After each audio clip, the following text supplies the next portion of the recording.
इस वीडियो में हम लोग मिड पॉइंट थ्योरम को देखने वाले हैं डेरिवेशन के साथ। तो सबसे पहले हम लोग समझते हैं कि मिड पॉइंट थ्योरम का स्टेटमेंट क्या है और उसके बाद उसका हम लोग डेरिवेशन करेंगे। आप कंसंट्रेट होकर के शुरू से लेकर के लास्ट तक वीडियो को देखते रहिएगा, आपको कहीं भी कोई डाउट नहीं होगा। तो सबसे पहले स्टेटमेंट में आते हैं। तो यहाँ पे बोल रहा कि the line segment joining the mid points of any two sides of a triangle, यानी जैसे मान लेते हैं कि आपका एक ट्रेंगल हो गया ABC। अब इस ट्रेंगल ABC में दो साइड ले लेते हैं, एक साइड AB ले लेते हैं और एक साइड AC ले लेते हैं। दोनों का मिड पॉइंट ले लेना है, यानी AB का मिड पॉइंट D हो गया और AC का मिड पॉइंट E हो गया। इन दोनों को ज्वाइन कर दिए तो हमारा क्या बन गया, D बन गया। इतना आपको दिया हुआ। अब बोल रहा कि is parallel to the third side, यानी आपको दिखाना है कि जो D बन रहा है BC के क्या होगा, पैरेलल होगा and equal to half of it. साथ साथ ये भी दिखाना है कि D का जो लेंथ होगा BC के लेंथ का क्या होगा, आधा होगा। तो आइए पहले हमारा जो गिवन दिया हो उसको लिखते हैं और देन हम लोग प्रूफ की तरफ बढ़ेंगे। बस आपको कंसंट्रेट होकर देखना, आपको कहीं भी कोई दिक्कत नहीं होगा। सबसे पहले यहाँ से हम सॉल्यूशन में आते हैं। तो लिखेंगे गिवन में, given ABC is a triangle, ABC is a triangle in which D and E are midpoints of AB and AC respectively. मतलब जो दिया हुआ उस चीज़ को पहले हम यहाँ पे क्या कर रहे हैं, मेंशन कर रहे हैं। अब इसके बाद लिखेंगे कि हमको प्रूफ क्या करना है, मतलब एक्चुअली में जो है यहाँ पे प्रूफ क्या करना है। तो आपको दिया हुआ कि D और E जो है AB और AC का मिड पॉइंट है, तो दिखाना है कि D जो है BC के पैरेलल होगा और साथ ही साथ D का लेंथ जो होगा BC के लेंथ का क्या होगा, आधा होगा। तो टू प्रूफ में डालेंगे कि यहाँ आपको प्रूफ करना है कि D जो है पैरेलल होगा किसके, BC के, और साथ साथ ये भी दिखाना है कि D का जो लेंथ होगा ये BC के लेंथ का क्या होगा, आधा होगा। यानी D किसके इक्वल दिखाना होगा, 1/2 BC के इक्वल। तो इसके लिए जो है इस ट्रेंगल में एक छोटा सा कंस्ट्रक्शन भी करना होगा। कंस्ट्रक्शन करके देन हम लोग आगे बढ़ेंगे। तो हमारा जो भी कंस्ट्रक्शन है उसको हम यहाँ पे मेंशन करते हैं। एकदम ध्यान से देखिएगा, आपको कहीं भी थ्योरम में कोई दिक्कत नहीं आएगा। कंस्ट्रक्शन क्या करते हैं कि यहाँ पे आपका जो BA दिख रहा है इसके पैरेलल इधर से एक लाइन को हम लेते हैं, यानी BA के पैरेलल जो है एक लाइन को हम लेते हैं। सबसे पहले देखिएगा ध्यान से, ये आपका BA जो दिख रहा है ना इसके पैरेलल C से यहाँ पे एक लाइन ले लेते हैं, ठीक है। ये आपके BA के पैरेलल है।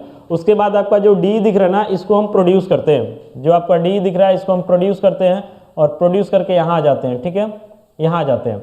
दोनों जहाँ पे कट करता है ना इस पॉइंट को हम मान लेते हैं F है।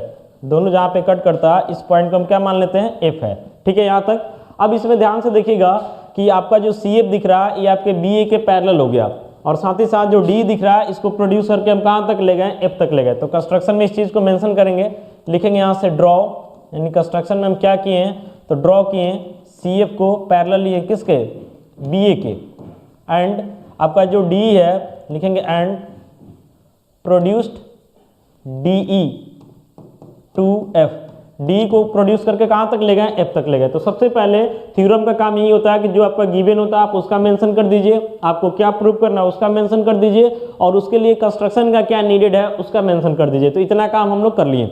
अब आते हैं प्रूफ में। तो प्रूफ करने के पहले आपको थोड़ा सा हम एक्सप्लेन कर देते हैं ताकि प्रूफ करेंगे तो वहाँ आपको कोई दिक्कत नहीं आएगा।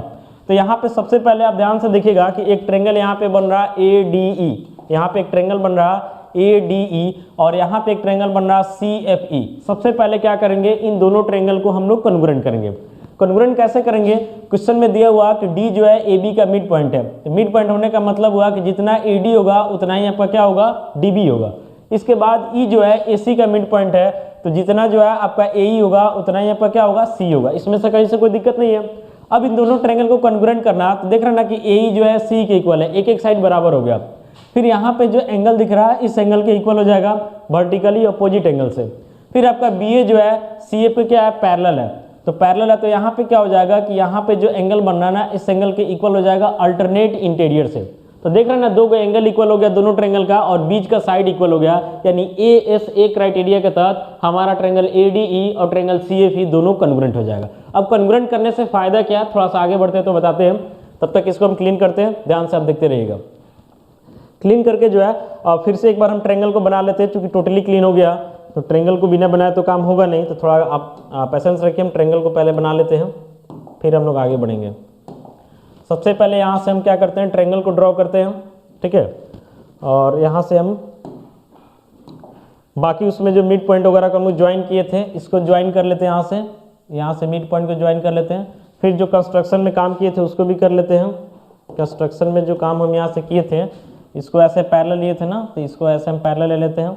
इसके बाद जो है यहाँ से हम फिर इसको ज्वाइन किए थे, सॉरी इसको प्रोड्यूस किए थे ऐसे, तो यहाँ से हम प्रोड्यूस कर लेते हैं और सभी पॉइंट को मेंशन कर देते हैं कहाँ क्या था। तो यहाँ था आपका ए, फिर यहाँ था बी, यहाँ था सी, फिर यहाँ पे डी, ई, और यहाँ पर हम लोग क्या लिए थे, एफ लिए थे। अब इस पूरे फिगर को थोड़ा सा हम कॉर्नर में कर लेते हैं ताकि हमारे पास लिखने के लिए कुछ स्पेस बन जाए, ठीक है।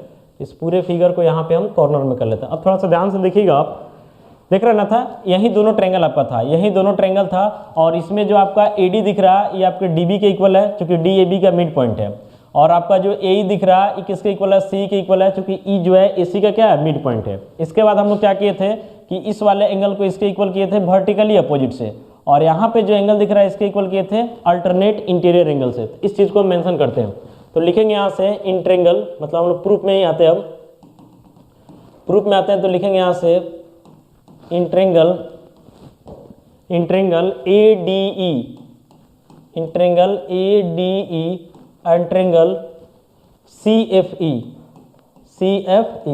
ये दोनों ट्रायंगल में हम आते हैं, ध्यान से देखिएगा। तो सबसे पहले हमारा जो वर्टिकली एंगल है उसी को दिखा देते हैं, तो लिखेंगे एंगल AED इक्वल हो जाएगा एंगल CEF के। कैसे, तो बाई वर्टिकली अपोजिट से, वर्टिकली अपोजिट एंगल से इक्वल हो जाएगा, ठीक है। इसके बाद हम दिखा देंगे कि हमारा साइड AE जो दिख रहा, साइड C के इक्वल हो जाएगा। क्यों इक्वल होगा, क्योंकि E जो है, लिखेंगे E इज द, इसका रीजन डालते हैं, E is the mid point of क्या है, AC है, ठीक है।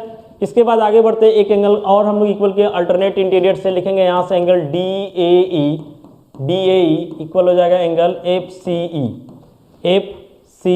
कैसे, तो बाई अल्टरनेट इंटीरियर एंगल से हो रहा।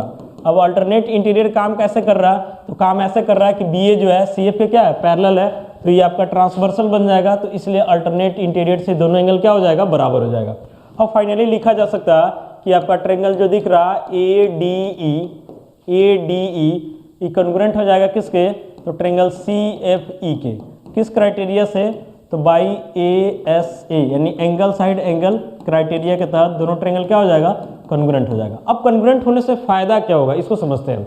जब हम कॉन्ग्रुएंट करेंगे तो जाहिर सी बात है कि हमारा CPCT काम करेगा। तो पहले से देख रहे हैं कि यहाँ पे जो एंगल है इसके इक्वल है, फिर ये एंगल इसके इक्वल है। अब जो तीसरा एंगल बच रहा है इस ट्रायंगल का E बच रहा है और इसका तीसरा ही बच रहा है, तो जाहिर सी बात है कि जब दो एंगल इक्वल है तो तीसरा भी इक्वल होगा क्योंकि फिगर कॉन्ग्रुएंट हो चुका है। अब CPCT कैसे काम करता है इसको समझिएगा। तो CPCT से यहाँ पे हम लोग लिख सकते हैं कि इस एंगल के सामने वाला साइड हम ले रहे हैं CF, तो E वाला एंगल इसके इक्वल है, तो इसके सामने वाला साइड लेंगे कौन, AD, यानी आपका CF जो है किसके इक्वल होगा, AD के इक्वल होगा। लिखेंगे यहाँ से देयरफॉर करके लिखेंगे कि CF जो हमारा है किसके इक्वल होगा, AD के इक्वल होगा।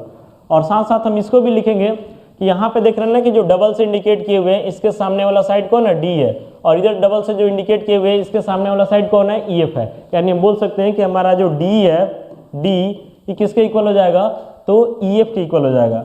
ये सब कैसे लिखा गया, तो CPCT से लिखा गया। कैसे लिखा गया, CPCT से। अब एक चीज और आपको ध्यान देना है कि पहले से जो है AD किसके इक्वल है, BD के इक्वल है। पहले से AD किसके इक्वल है, BD के इक्वल है। कारण क्या है कि D जो है AB का क्या है, मिड पॉइंट है। तो लिखेंगे यहाँ से सिंस पहले से हमारा AD जो दिख रहा है किसके इक्वल है, तो BD के इक्वल है। तो फाइनली अब यहाँ से लिखा जा सकता है कि देख रहे हैं कि CF जो है AD के इक्वल है और फिर AD किसके इक्वल है, तो BD के इक्वल है। यानी यहाँ से हम लिख सकते हैं कि हमारा जो CF होगा ये किसके इक्वल होगा, BD के इक्वल होगा। CF जो है यहाँ पे जो CF दिख रहा है ना, ये CF किसके इक्वल होगा, BD के इक्वल होगा। अब इससे क्या फायदा होगा, ध्यान से देखिएगा। अब इससे फायदा यही होगा कि हम लोग जो है अब सीधे लिखेंगे कि हमारा CF जो है, CF इक्वल है किसके, BD के, और साथ साथ ये भी लिखेंगे कि हमारा CF जो है BD के पैरेलल भी है। अभी कैसे लिख रहे हैं समझिए, CF BD के इक्वल है और CF BD के पैरेलल इसलिए है कि CF जो है BA के पैरेलल है, CF जो है BA के पैरेलल है कंस्ट्रक्शन से। तो जब CF BA के पैरेलल होगा तो इसका मतलब है कि CF BD के भी पैरेलल होगा, क्योंकि BD भी BA का कहीं ना कहीं पार्ट ही है। तो यानी CF जो है BD के इक्वल भी हो गया और CF जो है BD के पैरेलल भी हो गया। इसका मतलब हुआ कि किसी भी क्वाड्रिलेटरल का, जैसे यहाँ पे एक क्वाड्रिलेटरल बन रहा है BCFD, इस क्वाड्रिलेटरल में ये दोनों जो है अपोजिट साइड है, अपोजिट साइड इक्वल भी है और पैरेलल भी है। तो उस केस में कैसा क्वाड्रिलेटरल बनता है? तो पैरेललोग्राम बनता है। तो फाइनली हम लोग लिख सकते हैं कि BCFD इज ए क्या हो जाएगा? पैरेललोग्राम हो जाएगा। आपको पता होगा कि किसी भी क्वाड्रिलेटरल का अपोजिट साइड अगर इक्वल भी है और पैरेलल भी है तो उसको हम लोग क्या बोलते हैं? पैरेललोग्राम बोलते हैं। अब जब पैरेललोग्राम हो गया तो जाहिर सी बात है कि पैरेललोग्राम का अपोजिट साइड पैरेलल भी होता है, इक्वल भी होता है। तो हम लोग यहाँ से लिख सकते हैं कि DF जो है BC के क्या होगा? पैरेलल होगा। DF जो है ये आपका BC के पैरेलल होगा और साथ ही साथ DF का जो लेंथ होगा BC के लेंथ के क्या होगा? इक्वल होगा। DF का जो लेंथ होगा BC के लेंथ के इक्वल होगा। अब ध्यान से देखिएगा, DF जब BC के पैरेलल है तो इस चीज़ को हम ऐसा भी लिख सकते हैं कि D जो है BC के पैरेलल होगा। क्योंकि हम DF बोले या D बोले, पैरेलल के सेंस में बात की है, ठीक है ना। DF जो है BC के पैरेलल है तो DF का इम्पार्ट D है, तो बोला जा सकता है कि D जो है BC के पैरेलल है। ऐसा इसलिए लिख रहे हैं क्योंकि प्रूफ में हमको यही चाहिए था। और एंड करके यहाँ से हम लोग लिखेंगे DF को लिखा जा सकता है, DF दो पार्ट में बटा हुआ, DF की जगह लिख सकते हैं DE प्लस EF। ये किसके इक्वल हो जाएगा? तो BC के इक्वल हो जाएगा। आगे बढ़ते हैं तो लिखेंगे यहाँ से D जो है BC के क्या है? पैरेलल है। एंड फिर यहाँ से लिखेंगे DE और आपका जो EF दिख रहा, देखिए यहाँ पे CPCT से बताएं कि EF जो है किसके इक्वल है? तो D के इक्वल है। EF किसके इक्वल है? D के इक्वल है। तो EF पे जगह हम D डाल देंगे और इक्वल टू यहाँ पे क्या हो जाएगा? BC हो जाएगा।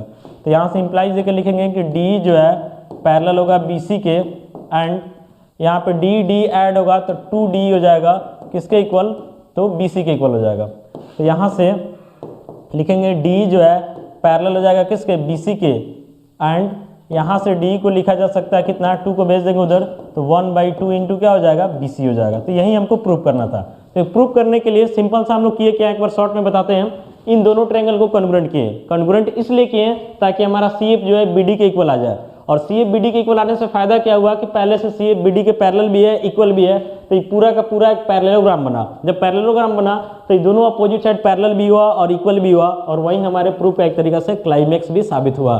तो कहने का मतलब है कि इस तरीका से हम लोग इसको आसानी से प्रूफ कर सकते हैं। अंत में वीडियो देख करके आप बताइएगा कि आपको जो है वीडियो कैसा लगा, कमेंट करके जरूर बताइएगा। मिलेंगे अगले वीडियो में। Thank you.